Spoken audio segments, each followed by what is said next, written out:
Imagine standing on the banks of the River Thames 1100 years ago. The air is thick with the stench of wood smoke, rotting fish, and damp earth. Out of the freezing morning mist, a low, rhythmic thumping begins to echo across the water.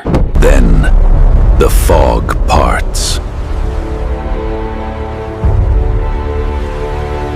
Sailing directly toward you are towering, dragon-headed war galleys, their square sails stained with crimson dye.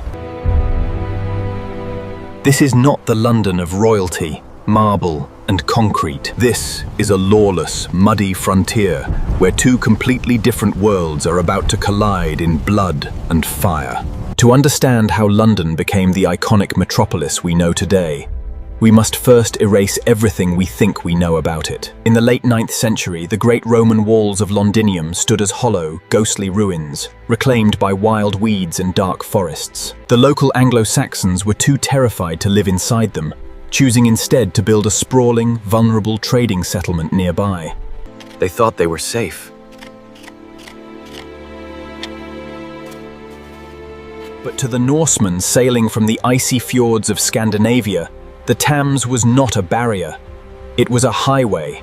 In this video, we will step through a portal in time to explore the raw, chaotic, and dangerous streets of Viking-occupied London. We'll witness how a peaceful trading post became a heavily fortified war zone. Prepare yourself.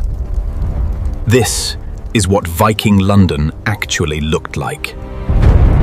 Before the Vikings arrived, the area we now call London was divided into two distinct spaces. To the east lay the ancient Roman city of Londinium.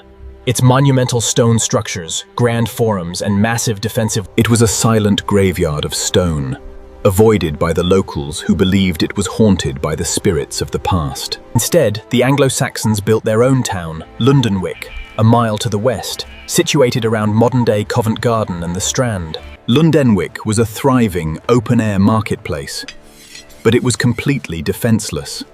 It was a maze of single-story wooden huts with thatched roofs, packed closely together along muddy pathways. Merchants from all over Europe gathered here to trade glass, French wine, fur, and cattle. The Saxon residents lived simple, agrarian lives, deeply devout in their Christian faith. But they had no fortresses. They had no standing army. And across the North Sea, a storm was brewing that would shatter their peaceful existence forever. In the winter of 871 AD, the sky over southern England turned the color of iron. Traitors. The Great Heathen Army, a massive coalition of Norse warriors led by legendary chieftains. Now, their eyes were set on the wealthy trading hubs of the south. For the Saxons of Lundenwic, the first sign of invasion was a low vibration in the ground. Hundreds of Viking longships, sleek and incredibly fast, bypassed the coastal defenses and surged up the Thames. These vessels were engineering masterpieces, capable of sailing in deep oceans but shallow enough to navigate rivers right up to the doorsteps of unsuspecting towns. The panic in Lundenwic was absolute.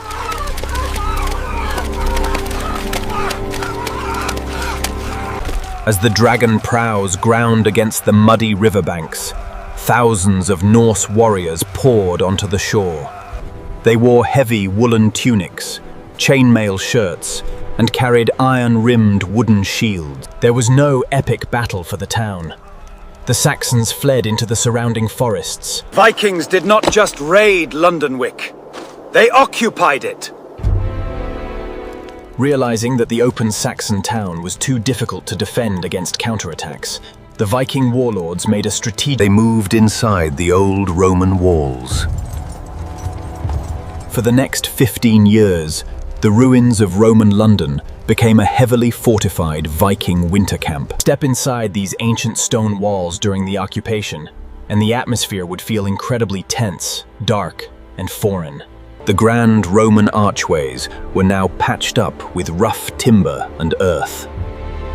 The air was constantly filled with the thick, black smoke of campfires burning inside modified stone ruins. The Vikings constructed temporary turf and wood longhouses right against the crumbling Roman brickwork. In the center of the old Roman Forum, where senators once walked, Norse warriors now sharpened their battle axe. The silence of the old Roman ruins was replaced by a chaotic symphony of sounds. You would hear the constant clanging of blacksmiths hammering out spearheads, the barking of hunting hounds. The riverfront became a bustling naval yard. Dozens of longships were moored along the northern bank of the Thames, their colorful shields lined up along the gunwales, reflecting in the dark water. This was a society built for war, but it was also a society of survival. To secure the bitter winter, the Vikings established a massive, informal black market. Captive Saxons were brought into the ruins to work as slaves, grinding grain, tending to livestock, and repairing defensive earthworks. Every day was a gamble with death, as disease, cold, and the constant threat of a Saxon counter-siege hung heavily over the occupied city. As the years of occupation dragged on, a strange and uneasy transformation began to take place within the walls of London. The city became a melting pot, where two completely opposing cultures were forced to live side by side. In one corner of the city, a small, hidden community of Saxon captives prayed silently in the ruins. Just a few yards away, in the open courtyards of the Viking longhouses, Norse priests performed pagan rituals. They sacrificed horses and pigs to Odin, Thor, and Freya, spilling blood onto wooden altars to ensure victory in the coming spring campaigns. Despite the violence and religious divide, commerce began to bridge the gap. Norse traders, who were just as skilled at business as they were at war, set up lively marketplaces along the river. Saxon merchants slowly crept back to trade with their occupiers. Here, one could buy amber from the Baltic, silk from the Far East via Viking trade routes. Walrus ivory from silver was the only language both sides truly understood. Vikings did not use coins as currency in the traditional sense. Instead, they used hack silver. A Norseman would unsheath his knife, hack a piece of silver jewelry off his own arm, and weigh it on a small handheld scale. This crude, pragmatic system of trade kept the city alive, turning the occupied ruin into an economic powerhouse of the Dark Ages. The Viking dominance over London could not last forever.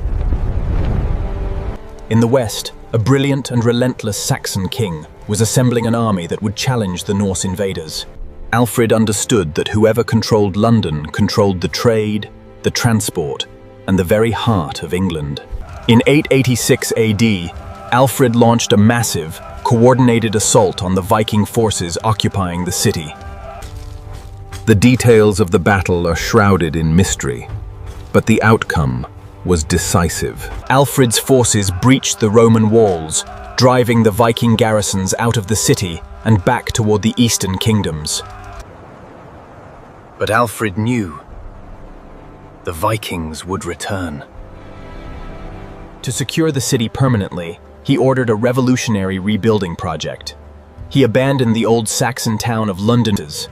He rebuilt the defensive walls, cleared the ancient Roman streets, and established a grid system of gravel roads to allow his... Most importantly, to block Viking longships from ever sailing up the Thames again, Alfred and his allies constructed years later, during a subsequent Viking raid led by the famous Norse leader Olaf Haraldsson, this bridge became the ultimate battleground.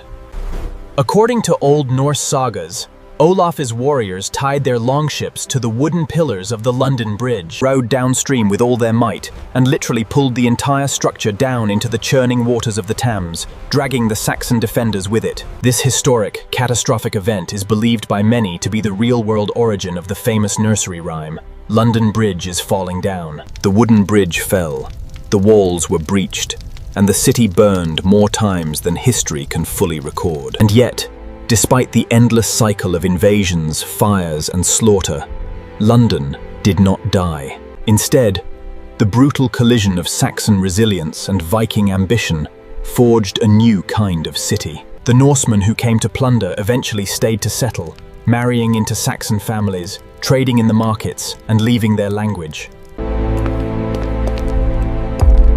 History never truly disappears. You walk the streets of modern London today, down near the Thames or around the ancient Roman wall fragments. They did not just destroy London. They rebuilt it in their own image. If you want to continue traveling through the lost worlds of history and witness them brought back to life, make sure to subscribe and hit the notification bell. What lost city or historical era should we reconstruct next? Let us know in the comments below.